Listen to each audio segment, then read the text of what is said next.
तो WWE रेसलपैल्यूज़ा 2025 के अंदर हमें यहाँ पर बच्चे रोते हुए दिखे और यहाँ पर लोग यहाँ बहुत ज्यादा शॉक थे। आखिर ऐसा हो क्या गया? ऐसा ही कुछ बढ़िया शो हमें देखने मिला रेसलपैल्यूज़ा। सो हेलो फ्रेंड्स, तो मेरा नाम है एके और आपका स्वागत है अपने चैनल रेसल न्यूज में। तो आज तो हमें स्टार्टिंग में देखने मिलता है जो WWE का इंट्रो देन नाउ फॉरएवर और टुगेदर, वो अलग होता हुआ दिखा क्योंकि वो ESPN के ऊपर आ रहा था। फिर उसके बाद यहाँ पर एक वीडियो पैकेज भी चला जहाँ पर WWF यहाँ पर शो किया गया, जो कि WWE का पुराना नेम है, वर्ल्ड रेसलिंग फेडरेशन। और उसके बाद हमें यहाँ पर देखने मिलता है कैसे सीधा यहाँ पर ट्रिपल एच हमें रिंग में देखने मिलते हैं और ट्रिपल एच यहाँ पर वेलकम करते हैं वो न्यू ऑडियंस को जो ESPN के ऊपर WWE देख रहे हैं। और बहुत ही बढ़िया तरीके से यहाँ पर हमें बोलते हैं वेलकम टू रेसलपैल्यूज़ा। और ये बढ़िया स्टार्टिंग करते हुए ट्रिपल एच की जो बहुत ही बढ़िया आवाज लगती है जब वो बोलते हैं, उन्होंने बढ़िया तरीके से वेलकम किया। सीधे उसके बाद देखने मिलता है कि कैसे पैट मैकेफे यहाँ पर हमें देखने मिलता है उनका रिटर्न हो गया, वो वापस से कमेंट्री टेबल पे आते हैं और ट्रिपल एच भी उनके गाने पे वाइब कर रहे होते हैं। फिर हमें यहाँ पर रेसलपैल्यूज़ा को किक ऑफ करते हुए देखने मिलते हैं the beast incarnate Brock Lesnar. Brock Lesnar की जो फिजिक है, ऐसी फिजिक मेरे को नहीं लगता ब्रॉक लेसनर के पास कभी भी पूरे करियर के अंदर थी।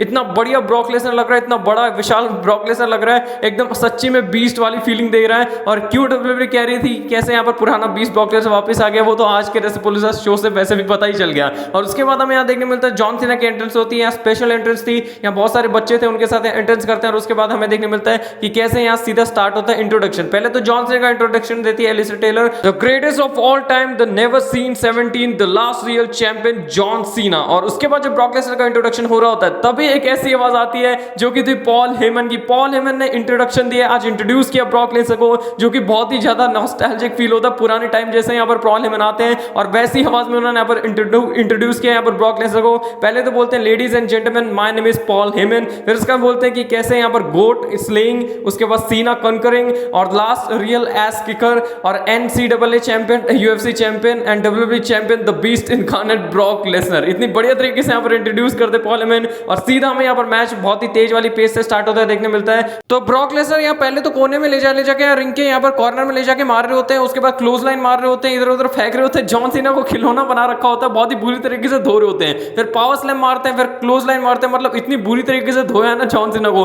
मतलब एक भी पंच हिट नहीं कर पा रहे थे। और उसके बाद हमें देखने मिलता है सुपरप्लेक्स सिटी मारते हैं और यहाँ पर ब्रॉक लेसनर बहुत ही ज्यादा एंजॉय कर रहे हैं और जॉन सीना यहाँ खड़े होने के लिए मुश्किल हो रही है। फिर उसके बाद हमें देखने मिलता है जो ब्रॉक लेसनर सबमिशन मूव यहाँ पर लगाते हैं, जो कि बेयर हक था, उससे यहाँ निकलने की कोशिश कर रहे होते जॉन सीना। फिर उसके बाद देखने मिलता है कि कैसे तभी उस टाइम ही क्लोज लाइन लगा देते हैं। फिर उसके बाद यहाँ पर देखने मिलता है वापस से ब्रॉक लेसनर बहुत ज्यादा खुश है, यहाँ पर डोमिनेट कर रहे हैं पूरी तरीके से जॉन सीना को, जॉन सीना कुछ मार ही नहीं पा रहे। फिर देखने मिलता है सुपरप्लेक्स सिटी लगता है और यहाँ ब्रॉक लेसनर बहुत ज्यादा खुश है और यहाँ पर बहुत ही खतरनाक वाली बूज मिल रही होती है। अचानक से देखने मिलता है जॉन सीना खड़े होते हैं लगातार, मतलब जब पावर स्लैम लगाने जा रहे होते हैं एक और ब्रॉक लेसनर, तो उस टाइम यहाँ धक्का मारते हैं आगे और लगातार 1 2 3 4 शोल्डर टैकर मारे, तब जाके ब्रॉक लेसनर यहाँ पर नीचे गिरते हैं और उसके बाद वापस खड़े हो जाते हैं। खड़े होते हैं तो उसके बाद हमें देखने मिलता है एटीट्यूड एडजस्टमेंट लगता है, 1 नहीं 2 नहीं 3 नहीं 3 यहाँ एटीट्यूड एडजस्टमेंट यहाँ पर देखने मिलते हैं। और यहाँ देखने मिलता है जब 2 ए लग चुके हैं ना, तो उसके बाद भी ब्रॉक लेसनर ऐसे खड़े हो रहे जैसे कोई मूव लगा ही नहीं हो, तो उन्होंने जब तीसरा ए मारा उस पर यहाँ पर किक आउट कर देते हैं ब्रॉक लेसनर। और हमें उसके बाद देखने मिलता है 5 नकल शफल मारने के लिए जॉन सीना जा रहे होते हैं और यू कैन सी मी पूरे क्राउड या फिर बिल्डिंग के अंदर या पूरे अरीना के अंदर यहाँ पर गूंज जाता है। और उसके बाद यहाँ पर देखने मिलती है असली डोमिनेंस। इसके बाद जॉन सीना ने बस यहाँ पर 3 ए लगाए और उसके बाद एक फाइनल शफल, उसके अलावा कुछ नहीं किया। यहाँ लगातार 1 2 3 FI मारे पहले तो, उसके बाद हमें देखने मिलता है ब्रॉक लेसनर वापस से रिंग में घूम रहे हैं। 3 FI मार के ये नहीं गए कि ब्रॉक लेसनर सीधा यहाँ पर पिन करने चले जाए, 3 FI उन्होंने मार दी। फिर उसके बाद देखने मिलता है जॉन सीना वापस खड़े होने की कोशिश कर रहे हैं, तो 1 और 2 यहाँ लगातार 2 FI और मार दी, तो टोटल 5 FI मार दी लगातार, वो भी नॉन स्टॉप। और उसके बाद ब्रॉक लेसनर खड़े होकर वहां पर हंस रहे हैं, बोल रहे हैं क्या है, कुछ भी नहीं है इसके सामने, मतलब कुछ भी नहीं है मेरे सामने। तो फिर उसके बाद हमें देखने मिलता है कि कैसे यहाँ एक और FI लगाते हैं, 6th FI लगता है और 6 FI लगाने के बाद हमें देखने मिलता है 1 2 और 3 और यहाँ ब्रॉक लेसनर पूरी तरीके से डोमिनेट करते हैं। ये पूरा मैच मुश्किल से यहाँ पर 10 मिनट के अंदर खत्म हो गया था और उसमें हमें देखने मिलता है कि कैसे 7 FI लगती हैं और उसमें यहाँ पर जॉन सीना, मतलब FI तो 6 लगती हैं और उसमें यहाँ जॉन सीना हार जाते हैं। और उसके बाद हमें देखने मिलता है कि कैसे ब्रॉक लेसनर वहां से जा रहे होते हैं, पर उतनी देर में ब्रॉक लेसनर वापस से गुस्से में आते हैं रिंग की तरफ या रेफरी को FI लगाते हैं। और उसके बाद हमें यहाँ पर देखने मिलता है कि कैसे रेफरी को ऐसे उठा के फेंक देते हैं जैसे कोई बोरी हो और इधर उधर फेंक के यहाँ रिंग से बाहर फेंक देते हैं। फिर उसके बाद हमें यहाँ देखने मिलता है जो 7th FI है वो भी यहाँ पर लगता हुआ देखने मिलता है, 7th FI लगता है और ब्रॉक लेसनर लेसनर पूरी तरीके से डोमिनेट करके यहाँ पर चले जाते हैं और John Cena versus Brock Lesnar the last real champion versus the beast इतनी भयंकर तरीके से खत्म होता है, पूरी तरीके से यहाँ स्क्वॉश कर दिया, पूरी तरीके से जॉन सीना को खत्म कर दिया। और बाकी अब यहाँ साइज का कंपैरिजन भी देख सकते हैं, जब लोग यहाँ पर ब्रॉक लेसनर को 20 बोलते थे उस टाइम पे कैसे लिखते हैं और 2025 के अंदर, और इतनी डोमिनेटिंग वे में हमें यहाँ पर देखने मिलता है। जो मैच है वो एंड होता है और बाकी जो मैच के बारे में अपडेट वाली वीडियो में अच्छी तरीके से बातें करेंगे और भी ज्यादा। फिर नेक्स्ट हमें यहाँ पर देखने मिलता है जो टैग टीम मैच होता है और एलए नाइट यहाँ पर होता है स्पेशल गेस्ट रेफरी, और ब्रॉन बेकर, ब्रॉनसन रीड, जे उसो और जिमी उसो यहाँ बहुत ही बढ़िया तरीके से जो मैच हमें यहाँ देखने मिलता है इन चारों का। और यहाँ एक टाइम पे तो ऐसे देखने मिलता है कि कैसे जो यहाँ सुपर किक पे सुपर किक बरसाए जा रहे हैं जे और जिमी उसो, यहाँ पर कुछ जवाब ही नहीं है। फिर इसके बाद हमें देखने मिलता है जे उसो यहाँ चेयर यूज करने जा रहे होते तो एलए नाइट रोक लेते हैं, पर जब जिमी उसो यूज करते हैं तो उसके बाद यहाँ पर कुछ नहीं बोलते हैं। फिर उसके बाद तो रिंग के अंदर भी यहाँ पर चेयर यूज होने लग जाती है और ऐसा लगता है कि यहाँ पर नो डिस्क्वालिफिकेशन मैच ही चल रहा है और चेयर यहाँ पर यूज हो रही थी और एलए नाइट को भी इससे कुछ फर्क नहीं पड़ रहा था और चेयर यहाँ पर यूज हो जा रही थी पूरे मैच के अंदर। उसके बाद हमें यहाँ पर बहुत सारी चीजें देखने मिलती है, जैसे यहाँ पर फिनिशर लगते हैं, 1D लगता है, सुपर स्पीयर लगता है, सुपर किक्स तो लगी रही होती हैं, ब्रॉनसन रीड भी यहाँ पर अपना जो स्लैम है वो मारते हैं, पावर स्लैम लगता है, बहुत सारी चीजें यहाँ पर लगती है। और मैच की एंडिंग हमें कुछ ऐसे देखने मिलती है कि कैसे यहाँ पहले तो स्पीयर पड़ता है जिमी उसो को, फिर यहाँ पर हमें देखने मिलता है जे उसो यहाँ ब्रॉन बेकर को स्पीयर मारते हैं, फिर स्प्लैश मारते हैं, फिर उसके बाद यहाँ पर सुपर किक मारते हैं, जब कवर करने जा रहे होते हैं ब्रॉनसन रीड को सुपर किक मारते हैं। फिर उसके बाद हमें देखने मिलता है एलए नाइट और जे उसो के बीच में यहाँ पर थोड़ी सी बहस भी होती है। उसके बाद यहाँ पर स्टील चेयर बहुत ही बुरी तरीके से यहाँ पर जे उसो बजा रहे होते हैं, फिर एक स्पीयर लगता है, 2 स्पीयर लगते हैं, या जे और जिमी उसो को दोनों को स्पीयर मारते हैं, जे उसो बस्टेड ओपन हो जाते हैं। फिर उसके बाद जे उसो को सुनामी पड़ती है और Bronson read and Brock breaker यहाँ पर हरा देते हैं उसोस को, और यहाँ इसी तरीके से यहाँ पर हमें मैच एंड होता हुआ दिखता है। तो नेक्स्ट हमें यहाँ पर देखने मिलता है इयो स्काई वर्सेस स्टेफनी वेकर का यहाँ पर मैच होता है for the women's world heavyweight championship. और ये जो मैच था बहुत ही ज्यादा क्लासिक मैच था, मतलब जो क्लासिक मैच आप कहते हैं वैसा ही हमें यहाँ पर मैच देखने मिला और उम्मीद तो यही थी कि ये दोनों एक बहुत ही बढ़िया वाला मैच डिलीवर करेंगे और वही चीज उन्होंने यहाँ पर की। हमें यहाँ पर सारे मूव्स देखने मिलते हैं, कैसे यहाँ पर जो डेविल किस है वो भी लगता हुआ देखने मिलता है और जो पूरा मैच है बहुत ही बढ़िया था। यहाँ हर टाइम एक ना एक बड़े बड़े मूव हमें यहाँ पर दोनों सुपरस्टार की तरफ से देखने मिलता है और जो फैंस चाहते थे वो फाइनली हमें ये भी चीज भी देखने मिली कि कैसे यहाँ स्टेफनी वेकर ने यहाँ पर इयो स्काई को हरा दिया और अपनी new women's world heavyweight champion बन जाती है। और ये जो मैच था बहुत ही अलग लेवल का था, मतलब जो अगर पूरे शो के अंदर कोई क्लासिक मैच कहेंगे ना तो ये वो था। और जो मजेदार वाला मैच है वो हमें नेक्स्ट देखने मिलने वाला था, जो कि यहाँ पर मिक्स टैग टीम मैच था। और मैच की एंडिंग में हमें यहाँ पर देखने मिलता है कि कैसे यहाँ पर जो स्पाइरल स्प्लैश है यहाँ पर जो स्टेफनी वेकर है वो लगाती है, जो बहुत ही ज्यादा ब्यूटीफुल मूव था।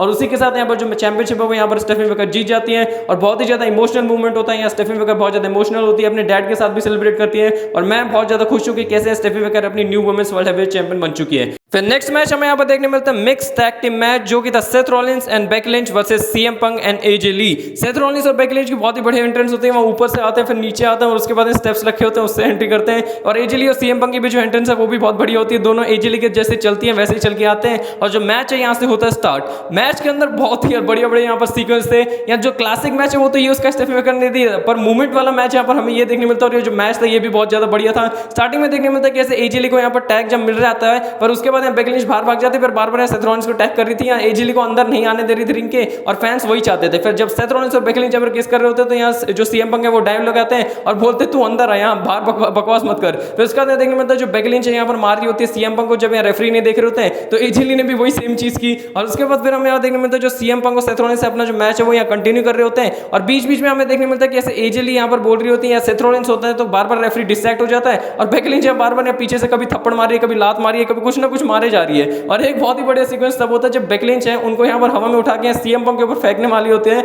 पर उतनी देर में देखने मिलता है सीएम पंक हट जाते हैं वहां से और बेकी लिंच नीचे गिर जाती है और सेथ रॉलिंस का रिएक्शन भी बहुत ज्यादा बढ़िया वाला था। फिर देखने मिलता है एक जीटीएस पड़ता है सेथ रॉलिंस को, तो उतनी देर में यहाँ पर जो बेकी लिंच थप्पड़ मार मार के उठा रही होती है, सो क्यों गया। फिर उसके बाद वो बहुत ही ज्यादा बढ़िया मूवमेंट था। फिर एजे ली को यहाँ टैग देने जा रहा था सीएम पंक, तो यहाँ बेकी लिंच रोकने की कोशिश करती है और ये सीएम पंक हंस रहे होते हैं यहाँ पर फ्लाइंग किस देके यहाँ पर फिर हमें देखने मिलता है एजे ली को टैग कर देते हैं और जो एजे ली यहाँ पर अपना इन रिंग डेब्यू कर चुकी है, डेब्यू बोल रहा हूँ, रिटर्न कर चुकी है और बहुत ही बुरी तरीके से यहाँ पर एजे ली ना पहले तो बेकी लिंच को बचाया है, यहाँ डाइव वाइव मार रहे हैं, उसके बाद यहाँ पंचेस हिट कर रहे हैं। फिर उसके बाद नेक्स्ट हमें यहाँ पर देखने मिलता है कि कैसे जो एजे ली है यहाँ पर थप्पड़ मारना स्टार्ट करती है, एक नहीं दो नहीं, मतलब जितने मार सकती हैं 15-20 थप्पड़ हैं बेकी लिंच को पड़ते हैं, फिर 15-20 थप्पड़ हैं सेथ रॉलिंस को पड़ते हैं जब सेथ रॉलिंस रोकने आ रहे होते हैं। तो ये भी एक अलग लेवल की चीज हमें यहाँ पर देखने मिली। फिर एक बहुत ही बड़ी मूवमेंट होता है जब हमें Becky Lynch man handle slam लगाने जा रही है तो यहाँ पर टॉर्नेडो डीडीटी में कन्वर्ट कर देती है, वो भी सेथ रॉलिंस की हेल्प से। सेथ रॉलिंस की हेल्प से यहाँ पर कन्वर्ट कर देती है। फिर सेथ रॉलिंस को यहाँ पर हमें देखने मिलता है मूव मारती है, किसकी हेल्प से, सीएम पंक की हेल्प से। तो यहाँ बॉडी को यहाँ पर एक तरीके से रिंग का या कोई सपोर्ट का यूज कर रही थी, जो कि बहुत ही बढ़िया था।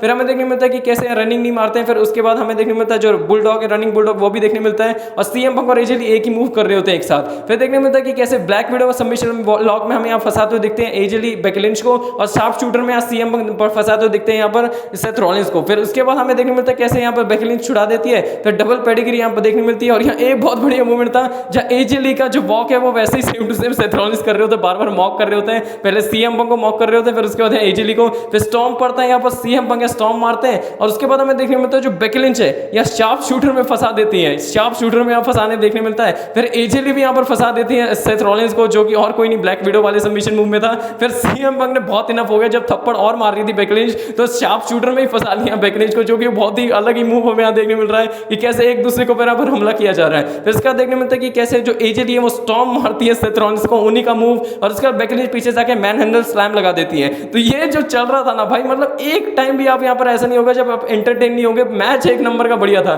फिर दोनों अनाउंस चारों के चारों अनाउंस टेबल पे जा रहे होते हैं, जब अपना मूव लगा रहे होते हैं तो बेकी लिंच ने यहाँ पर सीएम पंक और सेथ रॉलिंस के ऊपर फेंक दिया एजे ली को। जब यहाँ जीटीएस लगा रहे होते हैं सीएम पंक सेथ रॉलिंस को, और तीनों के तीनों सुपर डाउन हो जाता है। फिर बेकी लिंच यहाँ पर लेके जाती है रिंग में एजे ली को, पर उल्टा ही पड़ जाता है। एजे ली यहाँ ब्लैक विडो सबमिशन लगाती है और उसी के साथ हमें यहाँ देखने मिलता है एजे ली और सीएम पंक ने एक बहुत ही बढ़िया मैच के बाद यहाँ विक्ट्री अर्न कर ली। बहुत ही ज्यादा बढ़िया क्रेजी लेवल का मैच था। फिर देखने मिलता है एक सरप्राइज रिटर्न जो कि होता है अंडरटेकर का। अंडरटेकर आते हैं और बहुत ही बढ़िया वाला पॉप मिलता है, बैडएस वाले कैरेक्टर पे आते हैं, अमेरिकन बैडएस। हमें सब लोग सोच रहे होते हैं कि क्या हमें देखने मिलेगा। यहाँ पर अंडरटेकर आते हैं, स्टेफनी मैकमैन जो बैठी होती है ऑडियंस में वहां पर जाते हैं अटेंडेंस में, और यहाँ पर बताते हैं कि कैसे स्टेफनी मैकमैन होने वाली है यहाँ पर 2026 के हॉल ऑफ फेम में, और फर्स्ट इंडक्टी यहाँ पर बन चुकी है। स्टेफनी मैकमैन बहुत ज्यादा इमोशनल होती है और यहाँ रोने लगती है और यहाँ पर हक करती है अंडरटेकर को, बहुत ही बढ़िया तरीके से। यहाँ पर मैं तो बहुत ज्यादा खुश हूँ कि स्टेफनी मैकमैन यहाँ पर हॉल ऑफ फेम में इंडक्ट हो चुकी है, जो कि बहुत ही ज्यादा डिजर्विंग भी है। फिर नेक्स्ट हमें यहाँ सीधा देखने मिलता है main event, Drew McIntyre versus Cody Rhodes for WWE undisputed champion. अब मैं बहुत सारी बातें यहाँ पर कहना चाहूंगा कि आपको तो पता है कैसे ये मेन इवेंट के अंदर ये मैच नहीं होने वाला था। पहले ब्रॉक लेसनर जॉन सीना का मैच होने वाला था, चलो उसको यहाँ पर मेन इवेंट में नहीं डाला क्योंकि पता है यहाँ पर क्या हमें देखने मिला मैच। इस मैच को मेन इवेंट के अंदर डाला भी गया, पर यहाँ कोई ऐसा सीक्वेंस था ही नहीं पूरे मैच के अंदर कि हम कुछ कहें। ये मैच बहुत ज्यादा छोटा था, मैच बहुत ज्यादा छोटा था, ना ज्यादा बढ़िया था, ना कोई सरप्राइज था, ना यहाँ पर हमें देखने मिला कि कैसे ड्रू मैकिंटायर भी क्लीन हार जाते हैं। मतलब पूरे मैच के अंदर कुछ भी खास नहीं था, और इसे मेन इवेंट के अंदर रखा गया। तो ट्रिपल एच बोल रहे थे कुछ बहुत ही ज्यादा बढ़िया देखने मिलेगा, कम से कम हमें रैंडी ऑर्टन की डिस्ट्रैक्शन की वजह से तो ड्रू मैकिंटायर को हरा दिया। ड्रू मैकिंटायर को क्लीन हरा दिया है, और ये बहुत ही ज्यादा बकवास चीज मेरे को लगी है। और ड्रू मैकिंटायर को पूरी तरीके से भरी कर दिया गया इस मैच के अंदर। मतलब क्या चल रहा है मैच के अंदर, हमें यही देखने मिलता है कोडी कटर वगैरह लगाते हैं, कोडी डिजास्टर किक लगाते हैं, या स्लैम लगता है, या ड्रू मैकिंटायर अपने क्लास गो किस लगाते हैं। बहुत सारी मूव, मतलब जितने मूव्स थे वो तो लगाए उन्होंने, पर जल्दी जल्दी हो रहा था पूरा मैच। और मैच की एंडिंग हमें कुछ ऐसे ही देखने मिलती है कि कैसे जब यहाँ जो ड्रू मैकिंटायर है, यहाँ जो अपना जो टर्न बगल है उसे खोल देते हैं, फिर टर्न बगल खोल के कोडी रोड्स उसी टर्न बगल में ड्रू मैकिंटायर को मार देते हैं, क्रॉसओवर लगाते हैं, पर उस पर किक आउट हो जाता है, जो कि हमें देखने मिलता है कि कैसे ड्रू मैकिंटायर ने किक आउट तो कर लिया उस पर। पर उसके बाद यहाँ हमें देखने मिलता है जो ड्रू मैकिंटायर है 6 फुट 6 इंच का यहाँ पर बंदा कूदता है,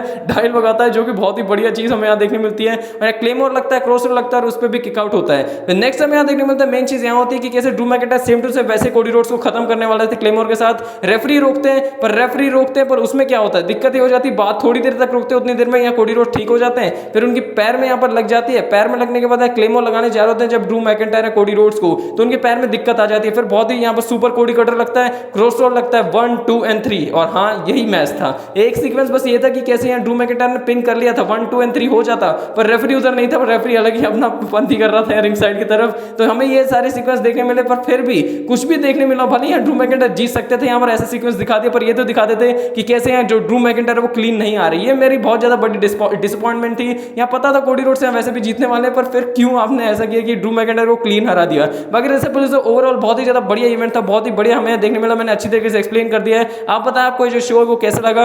मैं अपडेट वाली वीडियो के साथ आपको मिलूंगा, बहुत सारी चीजें यहाँ पर शेयर करने के लिए। आप चैनल को सब्सक्राइब करके यहाँ पर ट्यून रखें, आपको ऐसे इंटरेस्टिंग न्यूज अपडेट रूमर्स और सारी शो की हाईलाइट देखने मिलने वाली है, और भी ज्यादा बढ़िया चीज होने वाली, क्योंकि क्राउन जूल भी यहाँ 10 15 20 दिन ही यहाँ दूर है, तो और भी बहुत सारी चीजें यहाँ पर हमें देखने मिलने वाली है। चैनल को सब्सक्राइब करके चैनल पे बने रहे ऐसे इंटरेस्टिंग कंटेंट वीडियो के साथ। जल्दी मिलेंगे रेसलिंग फैंस, तब तक के लिए take care and good bye.